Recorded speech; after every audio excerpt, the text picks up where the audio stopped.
Welcome to Curious Austrian Tours. The River Thames. Why were so many settlements and cities built next to rivers?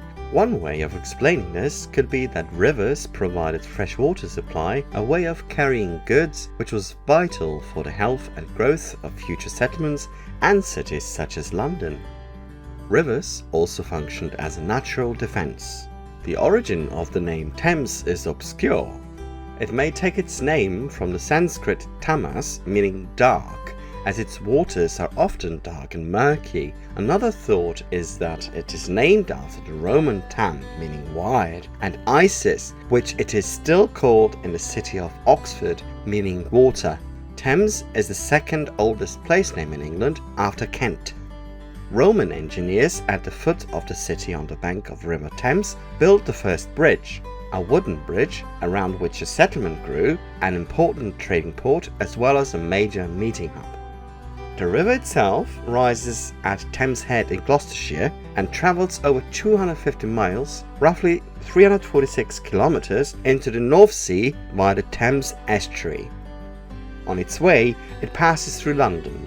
Its length makes it the longest river entirely in England and the second longest in Great Britain after the River Severn. Thames gives its name to three informal areas: the Thames Valley, a region of England around the river between Oxford and West London, the Thames Gateway, and the greatly overlapping Thames Estuary, around the tidal Thames to the east of London and including the waterway itself. The conservancy of the River Thames was handed over in a vague way to the London Corporation in 1197 for roughly 1,500 marks by King Richard I, also known as Richard Lionheart, who returned from the Crusades and was short of money. This contract predominantly concerned fishing rights and the removal of wares. Fees received by the keeper of the tower for anyone using the River Thames for whatever means were not included. The River Thames remained literally under the control of the City of London until 1857, all the way from the mouth of Medway to Staines, southwest of London. For centuries, there had been numerous disputes over who had the right to own and control the river, often to no avail or clear decision. In the year of 1857, the first Thames Conservancy Act was passed, and following year a Board of Conservancy was formed.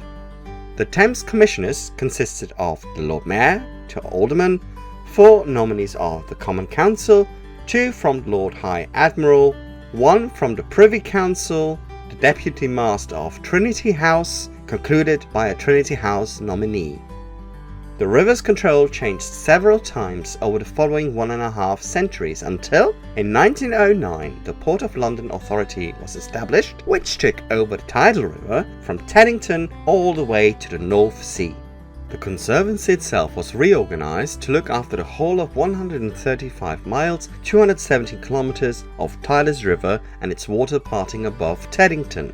The Thames Water Authority took control of all the Thames waters and its catchment area of roughly 5,000 square miles, 12,950 square kilometers, and also had authority over the Port of London Authority, Thames Conservancy, and the Metropolitan Water Board.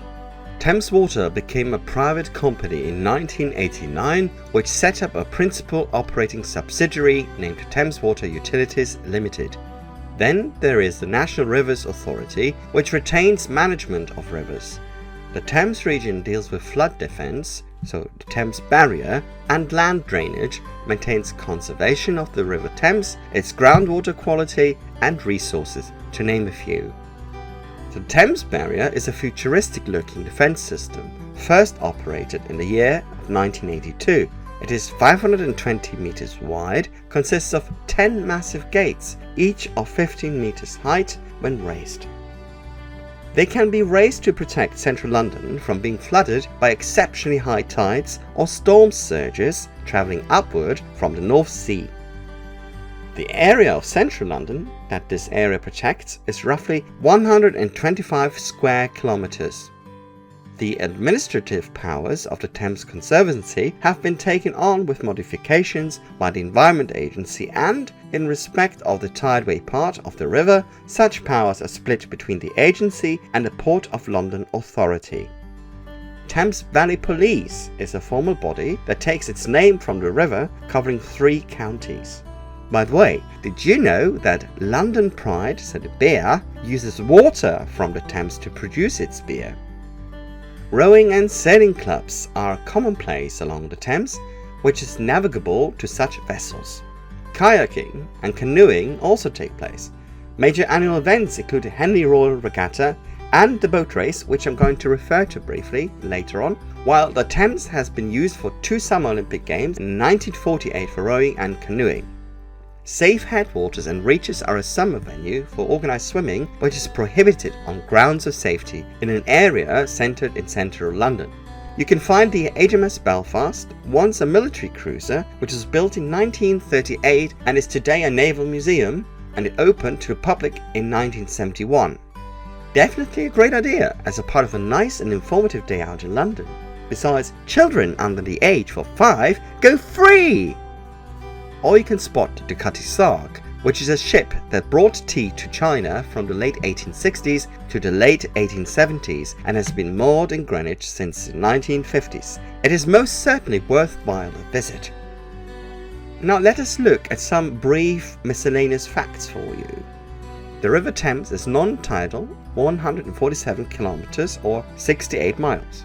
One can find 75 bridges across the non-tidal Thames and 29 bridges across the tidal Thames. There are 45 locks in the River Thames. The first lock was at a swift ditch in Abingdon and it was built in 1633. Locks allowed cargo and traffic to navigate without difficulty. The tidal Thames rises and falls of up to 7.8 meters, and the highest tides you can usually find in March and September. Did you know that there are roughly 124 species of fish in the Thames? There was even an incident in the year of 2006 where a whale swam into central London. Would you believe that? And also, approximately, there are 350 different invertebrates that can be found on the river's riverbed or near it. The Thames Path follows the river for 296 kilometers, roughly 184 miles, from its source, making it the longest riverside walk in Europe. Have you ever heard of frost fairs? Frost fairs were held as the River Thames slowed and froze because of the medieval London Bridge and its piers, and specifically how closely spaced together they were. London Bridge almost acted like a dam, slowing the Thames and helping it to freeze. Now, it is said that King Henry VIII slayed down on the Thames in 1536. The first frost fair took place in 1608, and from 1683 to 1684, the Thames froze for 3 long months. And there was even one instance where an elephant was led across the ice at Blackfriars in 1814. Now let us go back to the Doggett's Coat and Badge race, which I briefly mentioned before. The first race was in 1715 to commemorate the ascension of King George I to the throne. It is arguably the oldest annually held sporting event in the world. Sir Thomas Doggett was an Irish actor-comedian and also a Whig and a manager of the Drury Lane Theatre in London. Whigs were a political faction and later became a political party in the parliaments of England, Scotland, Great Britain, Ireland, and the United Kingdom. Between the 1680s and the 1850s, the Whigs challenged power with their rivals, the Tories. Now let us get back to the Doggett's Coat and Badge race. The badge itself has the horse of Hanover and the word of liberty on the badge. There are 6 rowers who race. Now originally they raced every August, nowadays it's usually in September. The distance raced are 4 miles and 7 furlongs, which translate roughly to 7.44 kilometers. And the race is rowed on the River Thames upstream from London Bridge to the Cadogan Pier in Chelsea. It is believed that winners are going on to long careers on the water and in some instances competing for the country, or even taking ceremonial duties for the British royal family. Let us look at the curious matter of swan upping.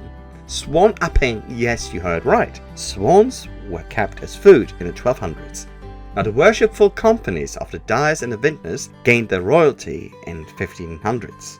Swans fell out of favour on the introduction of turkeys later on, but to this day, the monarch exercises the right to ownership of swans on the Thames. So called swan upping, as the swans are caught and taken up off the river. And the swans used to be marked by cuts on the beaks, but since 1997 they are now ringed. And every year of all cygnets, so the young swans caught, 1/2 goes to Her Majesty the Queen Elizabeth II, 1/4 to the vintners, and 1/4 to the dyers. The main aim of swan upping nowadays is the conservation and education of primary age children. Originally, the rights of ownership of swans by the monarch was because they were so delicious. The birds were seen as a delicacy and often served at banquets and feasts.